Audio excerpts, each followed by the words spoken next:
And then yesterday, Brian Windhorst dropped the truth bomb moment where he essentially said that, look, no team is interested in signing for LeBron. I'm sorry to break it to you. There are no teams. The Lakers have reportedly committed Austin Reeves to a massive $185 million max contract. Meanwhile, LeBron James? He's still waiting, no serious contract offer, and not even a meaningful call from the front office. Then Brian Windhorst from ESPN explained the situation, and his assessment wasn't flattering. According to him, teams simply aren't rushing to spend superstar money on the king anymore. Across the sports media world, the conversation has shifted into overdrive. For the first time in years, it feels like LeBron's place at the top is starting to look uncertain. So before we dive deeper, what do you think? Are the Lakers showing LeBron disrespect? Or are they finally making a smart business decision by putting the franchise's future ahead of its biggest star? Drop your opinion in the comments and let's get into it. Is in damage control mode right now. And the reason that these guys are scrambling as a network is because for the last few days, Stephen A. Smith has been up on TV talking about, oh man, the Lakers need to make sure they sign LeBron James, man. They need to make sure they sign LeBron James, man, because, you know, they're not winning nothing with LeBron. Like I said, it's like, yo, dog, prior to this playoffs, LeBron's playoff record with the Lakers was 2-14 over the last 14, 2-12 over the last 14 playoff games. 2-12. But they were trying to make it seem like these guys were going to the finals every single year. No, it's been a disaster now for quite some time with him on the roster. Let's break down what just happened. Just a couple of days ago, the Lakers made a huge move by signing Austin Reeves to a 4-year, $185 million max contract. And no, it wasn't LeBron who got the payday. It was Reeves. Think about that for a second. The former undrafted guard out of Oklahoma, who earned a spot with the Lakers in 2021, has now landed the biggest contract ever awarded to an undrafted player in NBA history. Meanwhile, the NBA's all-time leading scorer, now 41 years old and sharing the same locker room, is still waiting for a serious contract offer. If that doesn't send a clear message about where the franchise is headed, it's hard to imagine what would. But then, of course, the news came out that Austin Reeves was extended by the Lakers for a 4-year, $185 million contract. And that's when the writing started to show up on the wall. Okay, yeah, maybe this franchise is moving on. So today, during an episode on First Take, it was Stephen A. Smith, I think Vince Goodell, and Kendrick Perkins. And they started panicking on the set. Oh my God! Why didn't they focus on LeBron? Even Kendrick Perkins. Why the Lakers got it wrong? They should have prioritized LeBron James before they prioritized Austin Reeves. And they just going into damage control mode, because a lot of these people were the same people talking about there was this big market out there for the guy. Like there were so many teams that were lining up to sign him. And then yesterday, Brian Windhorst dropped the truth bomb moment where he essentially said that, look, no team is interested in signing for LeBron. I'm sorry to break. The sequence of events said everything you needed to know. The Lakers evaluated their roster, considered both LeBron James and Austin Reeves, and ultimately decided their first priority was securing the younger player. The veteran situation? That could wait. As soon as the announcement became public, the debate exploded across sports media. On First Take, the familiar question started flying. Why wasn't LeBron the top priority? Why did the Lakers take care of Reeves before their biggest star? The same voices that had long argued LeBron held all the influence in the organization were suddenly watching the franchise make a major decision without putting him first. The contract details make the story even more striking.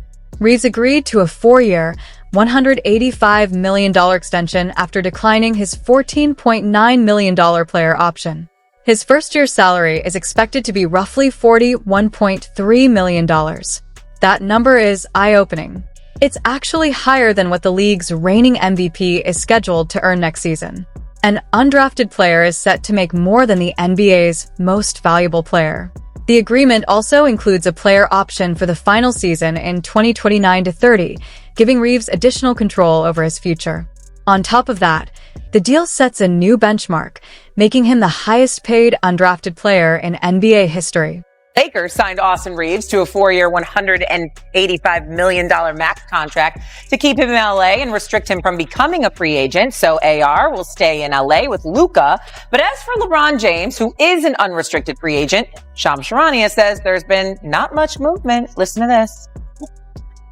My understanding is there hasn't been an offer out to LeBron James yet as far as his free agency. We'll see how that develops over the next 4 or 5 days when free agency starts. But a lot of it is like, how much can we upgrade the roster and then potentially go back to LeBron? Or do you take care of LeBron first and then figure out any type of potential roster move? All right, so no offer yet for LeBron James. Stephen A., is it at all concerning that the Lakers have yet to offer LeBron when they've already taken care of Austin Reeves? Not at all. Not at all. The priority was to make sure you took care of Austin Reeves because he's got value around the league because of his youth. And as a result of that, you can sign him and deal with other stuff later. The answer comes down to one simple word: leverage. The Detroit Pistons were reportedly keeping a close eye on him. After creating plenty of salary cap space, they were prepared to make a serious financial push. That meant the Lakers couldn't afford to come in with a low offer. According to Brian Windhorst, the Lakers were initially discussing a deal worth roughly $30 million per season just a couple of days before the agreement was finalized. But once Detroit became a legitimate threat, everything changed. Within about 24 hours, the offer reportedly climbed to more than $45 million annually, an increase of roughly 50% in a single day. It's no surprise that the photo of Reeves collapsing on a golf course after getting the news spread all over social media. Most people would probably react the same way. That's exactly what leverage does. When another team is ready to pay for your services, your current team is forced to either match the market or risk losing you. And that's where the conversation takes a much tougher turn for LeBron James. After explaining Reeves' situation, Windhorst raised the obvious question, and that's when the comparison became impossible to ignore. You got Luke Kennard, you got Jackson Hayes, you got these people along with LeBron James. You can exercise bird rights and keep those guys. You know that. So that's a reality. But most importantly, here's the thing that's not being said. LeBron James has graduated to a point in the NBA in his career where he could essentially choose where he wants to go for the most part.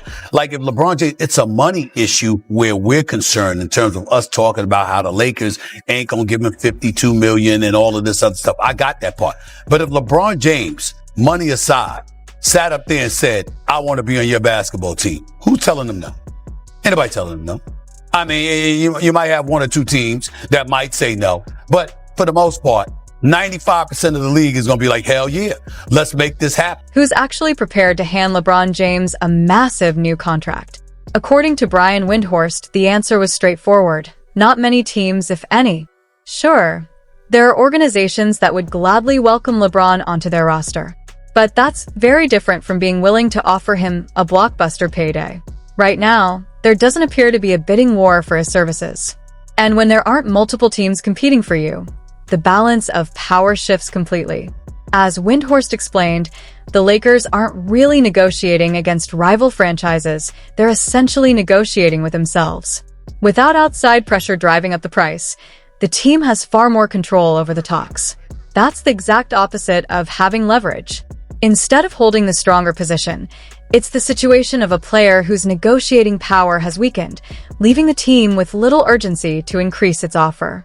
Especially if money is not a factor. With him, it could be respect. He understands the business of the NBA, but he's graduated to that point where essentially he can dictate what he wants to do. If he wants to stay in LA, they ain't telling him to go home. If he wants to depart and say, I want to go back to Cleveland, they ain't telling him no.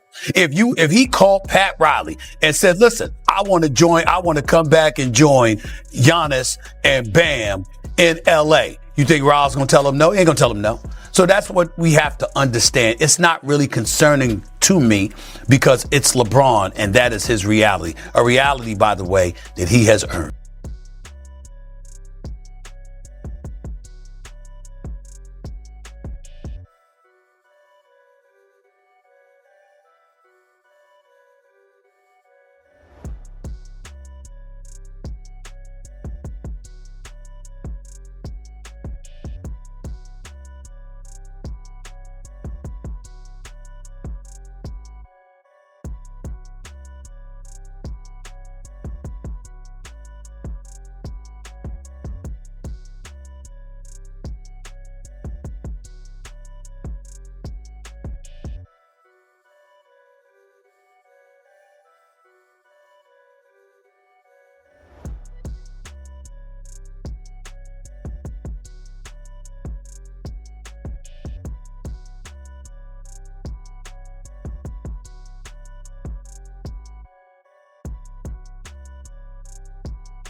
Perfect.